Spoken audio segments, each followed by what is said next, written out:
واركعوا واسجدوا واعبدوا ربكم وافعلوا الخير لعلكم تفلحون. بسم الله والصلاة والسلام على رسول الله. اللهم صل وسلم وزد وبارك على سيدنا محمد وعلى آله وأصحابه أجمعين. ازيكم حبايب قلبي؟ عاملين ايه؟ يا رب تكونوا بخير وعلى خير وفي أتم صحة وأحسن حال يا رب العالمين. النهاردة فيديو جديد بإذن الله، وصفة جديدة هنعملها مع بعض. الأولاد طبعا عندي بيحبوا الكنافة جدا وخصوصا عمر، فيا ماما اعمليلي كنافة اعمليلي كنافة. طيب حبايب قلبي هعمل لكم كنافة. بعد اشتريت كده نص كيلو كنافة وقلت اعمله معاكم بطريقة جميلة وبطريقة جديدة. حبيت كده اجربها معاكم لأول مرة، بجد طعمها جميل جدا جدا وسهلة ولذيذة جدا جدا.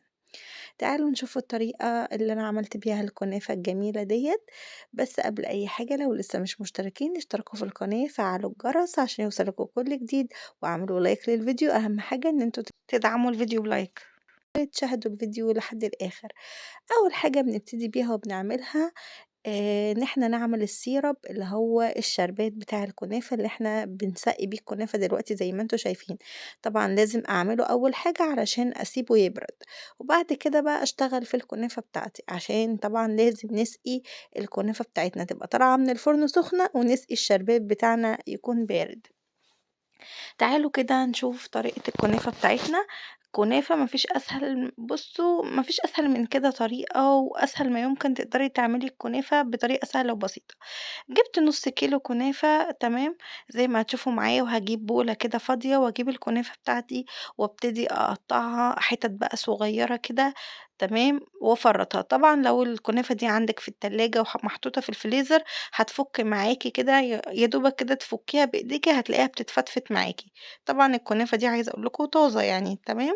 فبفكها كده بايديا وبقطعها كده ايه بايديا. هاخلّص طبعًا إيه، تقطيع الكنافة واخلّص الكمية بتاعتي دي كلّها، وبعد كده هاقول لكم هنعمل إيه. ما فيش أسهل من كده. طبعًا تقدري بقى تحشيها، تقدري تعمليها سادة، تقدري تحطيها في صينية، تقدري تعمليها بالقشطة، تقدري تعمليها زي ما أنتِ عايزة بالمكسرات. بس أنا النهارده ما حبيتش أعمل الطريقة التقليدية اللي أنا باعملها في صينية وأدخّلها الفرن، قُلت هاعملها لهم بالcup cake كده. طبعًا ما عنديش القوالب، اللي عنده صينية قوالب cup cake تقدروا تعملوها فيها، واللي ما عندهوش الصينية بتاعة القوالب بتاعة الcup cake تقدري بقى إيه، تجيبي كده فنجان بتاع شاي أو طبق جيلي صغير، وتعمليها كده إيه كابات زي ما هتشوفي معايا. أهم حاجة كمّلوا الفيديو لحد الآخر وهتشوفوا معايا. هنا الكنافة بتاعتي زي ما أنتم شايفين بقى إيه، فكفكتها كده وقطعتها كده وزي ما أنتم شايفين. هاجيب معايا كوباية سمنة زي ما أنتم شايفين، كوباية سمنة بقى إيه، حتة سمنة سايحة كده على حتة سمنة فلاحي، هتدّيكِ taste عالي أوي. عايزة أقول لكم إن الحلويات بتتعمل بالزبدة الفلاحي بتكون خطيرة، تمام. يعني اعتمدي الجلاش والكنافة في شهر رمضان الكريم إن أنتِ تكوني عاملاها بزبدة فلاحي، بجد هتبقى طعمها تحفة، تحفة، تحفة. هنا بقى بابتدي أشرّب الكنافة بتاعتي السمنة، لازم أخلّي كل حتّة في الكنافة متشرّبة، ما فيش حتّة مش في الكنافة مش متشرّبة. أهم حاجة نشرّب الكنافة بتاعتنا السمنة كويس، تمام. وبعد كده بقى إيه، هنجيب المَج بتاعنا أو الفنجان بتاعنا، تمام، هنبتدي بقى إيه، نحُط فيه الكنافة نكبسها كده بإيدينا ونبطّطها كده بإيدينا علشان نحطّها في الصينية. كل ده هتشوفوه معايا في الفيديو. يالّا بقى اللي لسه مش عامل لايك يعمل لايك، واللي لسه مش منوّرني في القناة ومش مشترك يشترك في القناة ويفعّل زر الكل عشان يوصل لكم إشعار بالفيديوهات اللي أنا بانزّلها. جِبت كده الفنجان بتاع الجيلي بتاع ماما الله يرحمها، دعواتكم بقى لأمي بالرحمة. طبعًا كمان عايزة أقول لكم إن أنا دهنة الصينية دي بمعلقة سمنة فلاحي برضه دهنتها كدهوّة، وباجيب كده الكنافة باحطها في المَج وابتدي كده أكبسها كده بإيديّا زي ما أنتم شايفين. عندكم كده بكعب كوباية صغيرة تقدروا كده برضه تكبسوها بإيديكم أو بكعب كوباية ما فيش مشكلة، تمام. أنا شغّالة كده بإيديّا أهو زي ما أنتم شايفين. وهاجيب بقى الكنافة بتاعتي وأطلّعها كدهوّة، هتلاقوها معاكم بتطلع بكل سهولة. بُصّوا الشكل الجميل، بتطلع معاكم بقى شكل الكَب كده، تمام.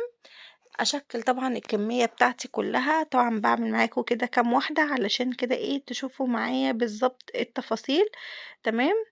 تقدري تحطّي نُص الكمية كنافة وتحشيها في النُص مكسّرات، أو لو عندِك تمر تقدري برضه تحشيها بالتمر.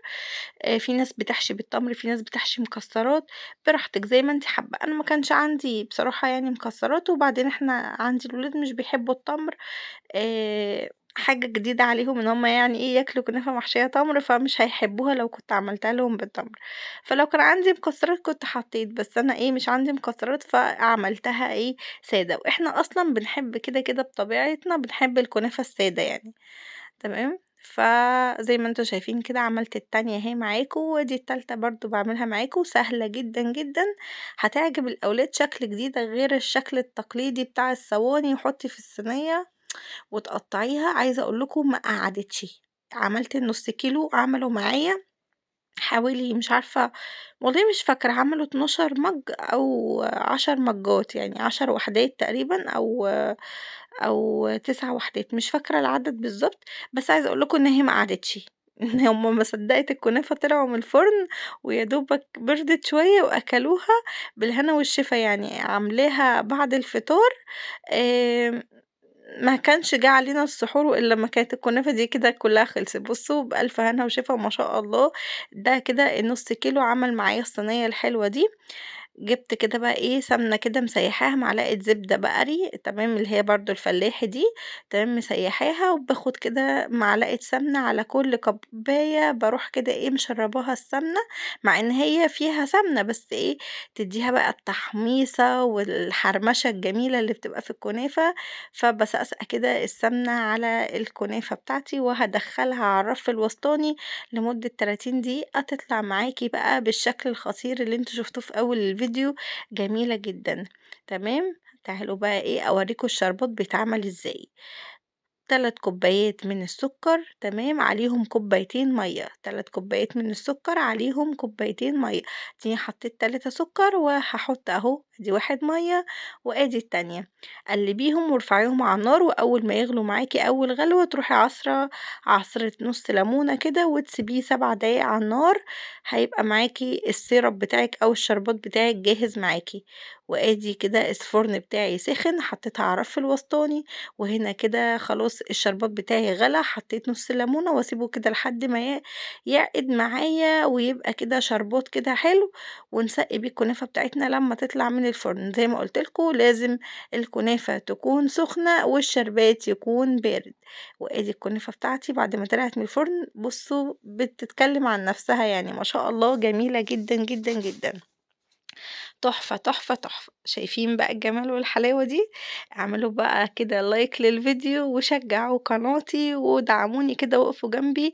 أنا عارفة إن أنا بقى لي كتير مقصّرة ومش بانزّل فيديوهات، بس سامحوني على التقصير، هي فترة كده وهتعدّي إن شاء الله. ربنا يا رب يفُك الكرب، ويا رب كده يفُك كربي وكربكم وكرب المسلمين جميعًا، ويا رب كده يجعله رمضان مبارك علينا وعليكم يا رب، ويجعل أيامنا كلّها هنا وسعادة، وربنا يا رب يفرّحنا ويفرّح قلوبكم يا رب وقلوب حبايبكم. أسيبكم على خير وأشوفكم إن شاء الله في فيديو جديد. هتوحشوني جدًا يا حبايب قلبي، وبجد أنا منتظرة دعواتكم ليّا ومنتظرة دعمكم ليّا وتشجيعكم، وإن شاء الله بإذن الله ما اتأخرش عنكم في الفيديوهات أكتر من كده.